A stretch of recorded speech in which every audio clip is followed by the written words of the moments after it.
Released to a huge wave of negative and mixed reviews, complaints about bugs, glitches, performance issues, and is widely regarded as the worst entry in the Ubisoft series. How did a game that was in development for 4 years by Ubisoft Montreal and 10 other studios and with a budget estimated between $100 to $150 million perform so poorly? And why is it that nowadays it's called the most underrated AC game in the franchise? It all started on 11th November 2014. Unity launched. Yeah, this is probably one of the worst games in the entire franchise. That being said, I'm gonna give Assassin's Creed Unity a 5.5 out of 10. Having a different outfit doesn't really add anything for me. So overall, I did enjoy the game. I would probably give it a 6.5 out of 10. Could have been better. For a final score on Assassin's Creed Unity, I'm going to give it a very disappointing 5 out of 10. Cannot recommend that anyone go out and buy this game right now. They're promising that they are working on it and they are patching it. Can't recommend buying any games that have this many issues. Complete disaster. Mechanics not working as intended. Graphics that are too heavy to handle on older hardware. But is that how you treat a franchise, trying to revolutionize and try something new? Growing up on AC games, I've played through almost all of them, from AC1 to Brotherhood, Revelations, all the way to Black Flag. Playing AC Unity during launch on a weak computer that was only able to run it at 30 FPS on lowest settings, and I still loved every second of it. I didn't understand the wave of critics spreading hate. Yes, nowadays it's completely normal for huge gaming studios to release broken games at launch. In 2014 though, it was something that was unheard of. People flocking towards the wave of hate, joining in, writing the game off before it even started. Looking at it now, did Unity and Ubisoft deserve this treatment? Objectively speaking, yes. You released an uncooked product to the world. Did you really not have anyone playtest the game? Was the deadline too early? Who knows? Not like it matters now. Criticism was deserved, but did you never think about the fact the game was going to be patched and fixed? How do you completely give up hope and regard it as the worst game in the franchise, only off of its performance issues? I've been a diehard AC fan since I was a little kid playing AC Brotherhood after I found it walking through a gaming section in Tesco.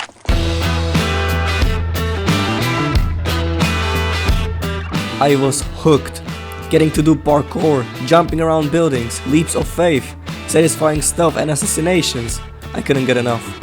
Fast forward 4 years, AC Unity launches with the most epic E3 trailer that will ever be released. Goosebumps all over my body even after I watch it for the 60th time today. When it released, I used to have a Radeon graphics card that could barely handle League of Legends and an AMD FX 4300 processor. I installed the game, launched it on my 1680 by 1050 monitor, started the campaign, and my goodness, I got to set the settings to ultra low to even have a frame per second. What the? I played the game at barely 20 FPS for 55 hours. I was still blown away, because even though I couldn't handle the new graphics, the animations and the mechanics were on the next level. To this day, if you want to have the true Assassin experience, there's no other game other than Unity which does it better.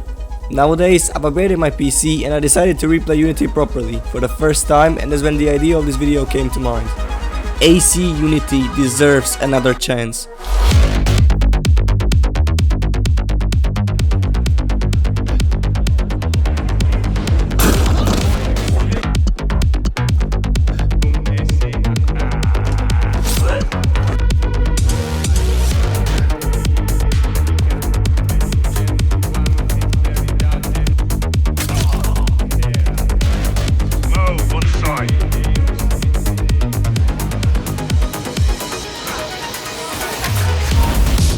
It's been put through the fire and it's mostly fixed. The majority of the bugs and glitches are gone and it's completely playable nowadays. I mean, especially because hardware has moved on as well. The game has absolutely withstood the test of time. It looks great for an almost 10-year-old game and is probably the last true AC game in the franchise before their RPG fantasies kicked in. And I'm not hating on the RPG direction they decided to head in, since I love Origins, but I can't say I don't miss this era. One of my dearest parts of the game is exploring the city of Paris. During the French Revolution, and man did Ubisoft do a good fucking job at recreating this city. Everything from the Notre Dame Cathedral to the catacombs or the Luxembourg Palace. This is also a pretty educational part of playing AC games. You get to sort of relive history. Although it's more of an alternate universe history, but still. Like meeting Leonardo da Vinci in AC Brotherhood and getting to do the iconic mission where you drive around with his tank. Or meeting Benjamin Franklin in Rogue, helping Blackbeard in AC4, and lastly, fighting off the British by George Washington's side in AC3. And that's not even close to all of the historical figures and events the games offer. I just wanted to name the more famous ones, just to be clear. Besides the historical events and figures, Ace Unity takes us to the more present times as well, which was just mind-blowing to me as a kid and is still one of the most cool little sequences in this franchise. Getting to see the Statue of Liberty, climbing the Eiffel Tower during the occupation of France by Germans, getting shot at by World War II planes, shooting them down with a machine gun on top of the Eiffel Tower. Wait, did I read my script correctly? Yes, I fucking did. If I told someone in 2010 that you're gonna get to do that as an assassin, they'd put me in a mental institute.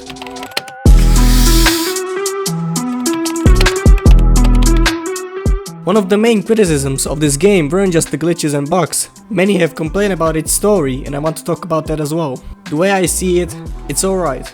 It isn't anything crazy or extremely interesting. What makes the game great is its gameplay, and I admit that. Every sequence builds up to that one assassination mission where they give you numerous options of approach. The AC franchise calls these missions black boxes, but I'll get to that in later parts of the video. You start out as Arno, son of an assassin who gets killed when you're a little child. You get adopted by Delassier, the father of your love interest. In the opening mission as adult Arno, Delassier travels to his daughter's indoctrination into the Templar Order, which is disguised as a simple soiree to Arno. Arno sneaks his way in, meets Elise and witnesses the murder of her father. That's a pretty wild sequence of events. You get framed for it and put in jail, where you meet your first assassin named Belak. He discovers your ego vision and tries to convince you to join the Creed. During an attack on the prison you're kept in, you get your opportunity to escape, fighting through guards and eventually reaching the top of the roof, where you're surrounded. Left with no other choice, you take your first leap of faith and the coolest title screen ensues.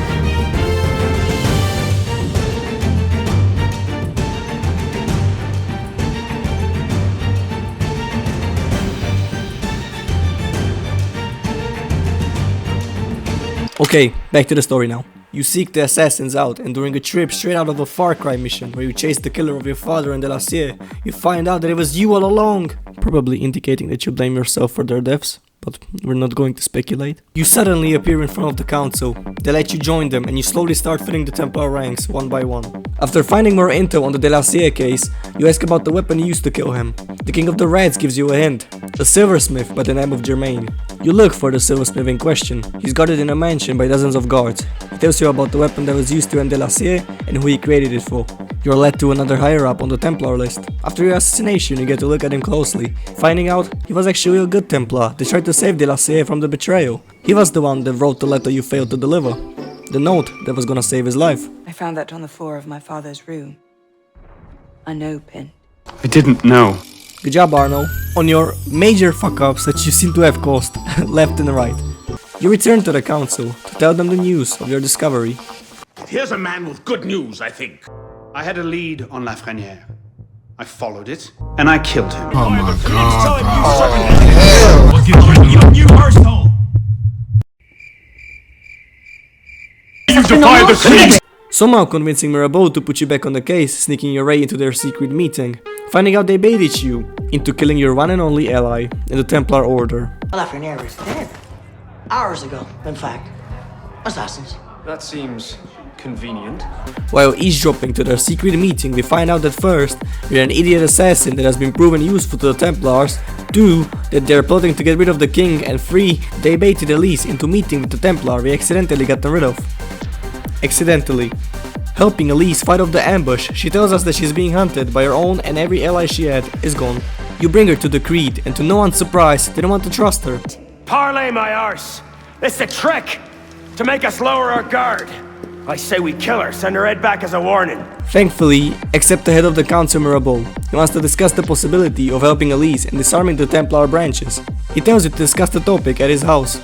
Later on that day, you go to his crib and find him poisoned in his bed, with Elise already being there. That seems convenient. You search the room and find out the poison used is notorious in the Templar Order. You accuse almost everyone around you, only to make a fool of yourself. You meant to accuse, and you did it rather poorly.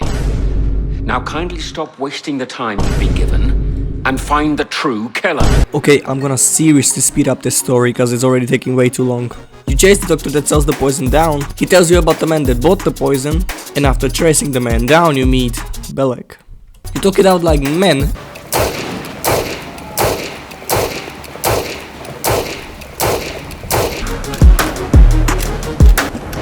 and you end up getting rid of him. The council sends you out to destroy Templar letters sent to the King of France that could potentially destroy Assassin's reputation. You meet, Napoleon? What? Through Napoleon, you gain access to another Templar higher up, through which you get confirmation on who's the Templar Grand Master. Who other than Germain? I mean, it was kinda obvious from the start. We find out riots are being caused by Templars trying to dethrone the king by causing famine. Germain's wife, Marie, is behind the cause. We find where Marie is hiding, and this is how I got rid of her. And I have no comment toward this part. In short, I chased the biggest balloon for like 20 minutes across the city. That's it. Also, did you know that the revolution and the death of the King of France was caused by Templars tampering with votes? Now we're on the hunt for Germain. He's present during the king's public execution. He ends up expecting your arrival, but Elise saves you, so you return the favor and help her out instead of running after him. She flames the shit out of you and then come the dark times for Arno. He gets extremely drunk at the pub, kills several men, gets thrown out, returns like Barney and steals even more wine only to drink some more at home. So basically, the typical Friday night out in Slovakia. We get a hint on some guy called Robespierre, who's the last ally of Germain who could possibly lead us to him. We track him down, trying to extract Germain's location out of him. He doesn't fold, so Elise pulls out the typical Navy SEAL interrogation tactic on him. We're heading straight to the temple where the final showdown will happen. Germain stands there menacingly on top of his tower. We attempt to assassinate him, but the TP is out of danger. Running after him into some catacombs until we arrive at an underground library, he gives his monologue and a boss fight ensues. He's using his magical wand to try and fight us off, but after 4 assassination attempts, acting like prime Fidel Castro, he finally falls. So does this pillar on top of my chest, but that's not the point. Elise tries to get it off of me, but since she skips pool day, she decides to try and 1v1 this fat Germain who's been pushing top lane all game. Some weird lightning strike occurs after their swords clash, and she gets blown away. Literally. Elise, as expected, ends up dead, and we are finally about to dismantle the Templar hierarchy. We pull out the USB-C connector and plug it into his Neuralink. We get to see some of his memories about the futuristic uninteresting shit the AC series has always been pushing, and he explains how something inevitable will still happen like every villain in every AC game. As I said, it's very average because it's the same stuff over and over in almost every AC game. Ubisoft, you have done the same joke 3 times already. I don't think it's funny anymore. And moving on to the final part, gameplay. As I said, the gameplay is the best part of this game. The black boxes. My personal favorite is the Latouche assassination mission.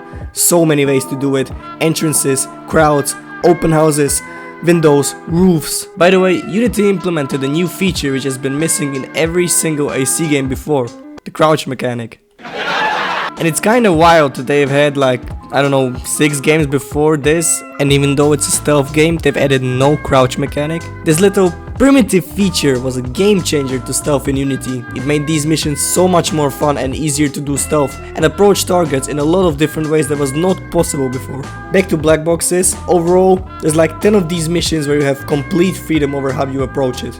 Be it by preparing additional entrances, distractions, opportunities, or just ignoring all of that and rushing in.